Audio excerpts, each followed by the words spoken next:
ಕೆಲವೇ ಕ್ಷಣಗಳಲ್ಲಿ ಪರಿಷತ್ ಚುನಾವಣೆಗೆ ಸಂಬಂಧಪಟ್ಟ ಹಾಗಿನ ಮತ ಎಣಿಕೆ ಕಾರ್ಯ ನಡೆಯುತ್ತೆ.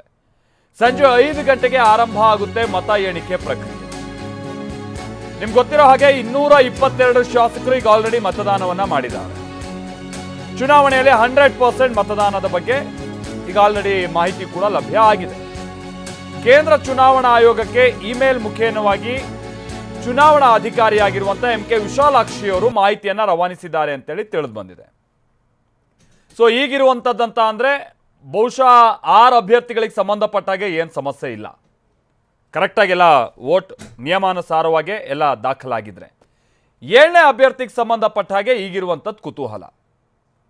ಸೊ ಆ ಕಾರಣಕ್ಕಾಗಿಯೇ ಇವತ್ತಿನ ಈ ಪರಿಷತ್ ಚುನಾವಣೆಯ ಮತ ಎಣಿಕೆ ಸ್ವಲ್ಪ ನಿರೀಕ್ಷೆ ಹುಟ್ಟಿಸಿದೆ, ಕುತೂಹಲ ಹುಟ್ಟಿಸಿದೆ.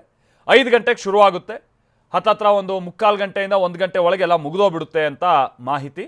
6 ಗಂಟೆ ಒಳಗೆ ನಮಗೆ ಫಲಿತಾಂಶ ಕೂಡ ಸಿಗ್ಬೋದು. ಎಲ್ಲ ನಿಯಮಾನುಸಾರವಾಗಿ ವೋಟಿಂಗ್ ಆಗಿದೆಯಾ ಅಥವಾ ಯಾವ್ದಾದ್ರು ವೋಟ್ಗಳು ಅಸಿಂಧು ಆಗಿದೆಯಾ ಅನ್ನುವಂಥದ್ದನ್ನು ನೋಡಬೇಕಿದೆ. ನಂಬರ್ 1.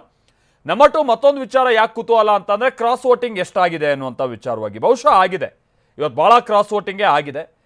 ಯಾಕಂದರೆ ಇದೊಂದು ಗೌಪ್ಯ ಮತದಾನ ಆಗಿರುವಂಥ ಕಾರಣಕ್ಕಾಗಿ ಯಾರು ಯಾರಿಗೆ ಮತ ಹಾಕಿದ್ರು ಅನ್ನುವಂಥದ್ದು ಗೊತ್ತಾಗಲ್ಲ. ಅದಕ್ಕೋಸ್ಕರನೇ ಈಗ ಬ್ಯಾಚ್ ಆಗಿ ಕಳಿಸೋ ಮುಖೇನವಾಗಿ ಕಾಂಗ್ರೆಸ್ನಲ್ಲಿ ಏನಾದರೂ ಅಕಸ್ಮಾತ್ ಗೌಪ್ಯ ಮತದಾನ ಸಂದರ್ಭದಲ್ಲಿ ಕ್ರಾಸ್ ವೋಟಿಂಗ್ ಆಗಿದ್ರೆ ಅಂಥವ್ರನ್ನ ಪತ್ತೆ ಹಚ್ಚುವಂಥ ನಿಟ್ಟಿನಲ್ಲಿ ಕೆಲ ಪ್ರಯತ್ನಗಳಂತೂ ಆಗಿದೆ. ಬಟ್ ಅದು ಎಷ್ಟು ಮಟ್ಟಿಗೆ ಸಕ್ಸಸ್ ಆಗುತ್ತೆ ಪತ್ತೆ ಹಚ್ಚೋಕ್ಕೆ ಅಕಸ್ಮಾತ್ ಆಗಿದ್ದಿದ್ರೆ ಗೊತ್ತಿಲ್ಲ. ಇನ್ನೊಂದು ಕಡೆ JDS ತನ್ನ ಅಭ್ಯರ್ಥಿಯನ್ನು ಗೆಲ್ಸ್ಕೊಳ್ಬೇಕು ಅನ್ನುವಂಥ ನಿಟ್ಟಿನಲ್ಲಿ ಪ್ರಯತ್ನವನ್ನು ಮಾಡಿದೆ. JDS ಅವರು ಕೆಲ ಶಾಸಕರಿಗನ್ನ ಸೆಳೆದಿದ್ದಾರೆ ಅಂತೆಲ್ಲ ನಿನ್ನೆ ತನಕನೂ ಕೂಡ ಸುದ್ದಿ ಇತ್ತು. ಬಟ್ ಆ ರೀತಿಯಾದಂಥ ಯಾವ ಬೆಳವಣಿಗೆ ಮೇಲ್ನೋಟಕ್ಕಂತೂ ಕಂಡು ಬಂದಿಲ್ಲ. ಬಿಜೆಪಿಯ ಉಚ್ಚಾಟಿತ ಶಾಸಕರುಗಳು ನೀವು ಇಲ್ಲಿ ನೋಡ್ತಾ ಇದ್ರೆ ST ಸೋಮಶೇಖರ್ ಹಾಗೆ ಶಿವರಾಮ್ ಹೆಬ್ಬಾರ್ ಇಬ್ರು ಕೂಡ DK ಶಿವಕುಮಾರ್ ಅವರ ಅಕ್ಕಪಕ್ಕದಲ್ಲೇ ನಿಂತು ಪೋಸ್ಟ್ ಕೊಡ್ತಾ ಇರುವಂಥದ್ದನ್ನು ನೋಡಿದ್ರೆ ಒಂದಂತೂ ಸ್ಪಷ್ಟ, ಅವರಿಬ್ರು ಇಲ್ಲಿ ಕಾಂಗ್ರೆಸ್ ಅಭ್ಯರ್ಥಿಗೆ ಮತ ಹಾಕಿದ್ದಾರೆ ಅನ್ನುವಂಥ ವಿಚಾರ. ಇನ್ನೊಬ್ಬ ಉಚ್ಚಾಟಿತ ಸದಸ್ಯ ಅಂತಂದ್ರೆ ಯತ್ನಾಳ್ ಅವರು, ಅವ್ರಿಗೆ ಆಲ್ರೆಡಿ ಲೆಟರ್ ಮುಖೇನವಾಗಿಯೇ ಸ್ಪಷ್ಟಪಡಿಸಿದ್ದಾರೆ, ನಾನು BJP ಅಭ್ಯರ್ಥಿಗೆ ಮತ ಹಾಕೋದು ಅಂತ ಹೇಳ್ಕೊಂಡ್ಬಿಟ್ಟು. ಇವತ್ತು ಕುತೂಹಲ ಇರುವಂಥದ್ದಂತಾರೆ GT ದೇವೇಗೌಡರು ಯಾರಿಗೆ ವೋಟ್ ಹಾಕಿದ್ದಾರೆ ಅನ್ನುವಂಥದ್ದು. ಮೊದಲಿಗರಾಗಿ ಬಂದು ವೋಟ್ ಹಾಕಿದ್ದಾರೆ. ಬಟ್ ಅವರು JDS ಅಭ್ಯರ್ಥಿಗೆ ಮತ ಹಾಕಿರುವಂಥ ಚಾನ್ಸಸ್ ತೀರಾ ಕಮ್ಮಿ ಅಂತಲೂ ಕೂಡ ಹೇಳಲಾಗ್ತಾ ಇದೆ.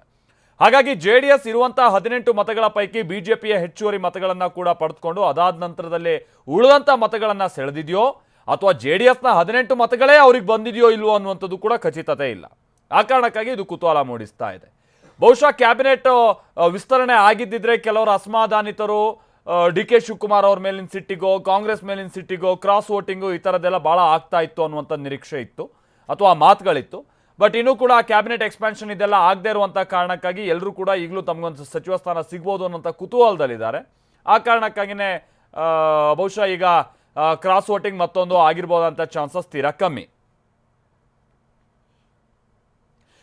ಇನ್ನೊಂದು ವಿಚಾರ ಇವತ್ತು ಬಹಳ ಕುತೂಹಲ ಮೂಡಿಸಿದಂಥ ಒಂದು ಸಂಗತಿ ಅಂತ ಅಂದರೆ ಬಸನಗೌಡ ಪಾಟೀಲ್ ಯತ್ನಾಳ್ ಅವರ ಮತವನ್ನು ಅಸಿಂಧು ಮಾಡಬೇಕು ಅಂತ ಹೇಳ್ಕೊಂಡು ಉಗ್ರಪ್ಪ ಅವರು ಚುನಾವಣಾ ಅಧಿಕಾರಿಗೆ ಕೊಟ್ಟಿದ್ದಂಥ ದೂರು.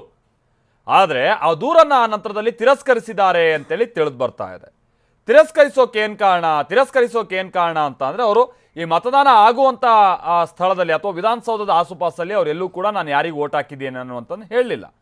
ಅವರು ಒಂದು ಲೆಟರೇಟ್ ಮುಖೇನವಾಗಿ ಹೇಳಿದಾರಷ್ಟೇ. ಆದರೆ ಇಲ್ಲಿ ಬಂದವರೆಲ್ಲ ಹೇಳೋದು ಮತ್ತೊಂದು ಈ ಥರ ಆಗಿಲ್ಲ. ನಿಯಮಾನುಸಾರವಾಗಿ ಅವರ ಮತವನ್ನು ಅಸಿಂಧು ಮಾಡೋಕೆ ಬರೋದಿಲ್ಲ ಅಂತೇಳಿ ಚುನಾವಣಾ ಅಧಿಕಾರಿ ಹೇಳಿದ್ದಾರೆ ಅಂತಲೂ ಕೂಡ ತಿಳಿದು ಬರ್ತಾ ಇದೆ. ಯತ್ನಾಳ್ ಅವರು ಕೂಡ ಭಾಳ ಗರಂ ಆದರು, ಕಂಪ್ಲೇಂಟ್ ಕೊಟ್ಟಿದ್ದಾರೆ ಉಗ್ರಪ್ಪ ಅನ್ನುವಂಥ ವಿಚಾರ ಗೊತ್ತಾಗ್ತಾ ಇದ್ದ ಹಾಗೆ ಸ್ವಲ್ಪ ಮಾತಿಗೆ ಮಾತು ಮತ್ತೊಂದೆಲ್ಲ ನಡೀತು. ಅಶೋಕ್ ಅವರ ಬಳಿ ಹೋಗಿ ಯತ್ನಾಳ್ ಅವರು ಕೂತು ಮಾತನಾಡಿದಂಥದ್ದು ಕೂಡ ಇವತ್ತು ಗಮನ ಸೆಳೀತು.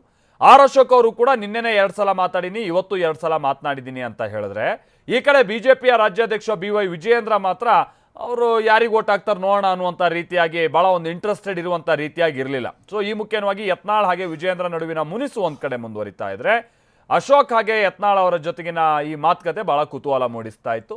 ಇದು BJP ಒಂದು ಮನೆ 10 ಬಾಗಿಲು ಅನ್ನೋದಕ್ಕೆ ಪುಷ್ಟೀಕರಿಸುವಂಥ ರೀತಿಯಾದಂಥ ಸನ್ನಿವೇಶಗಳು ಇವತ್ತು ಕೂಡ ಕಂಡು ಬಂತು.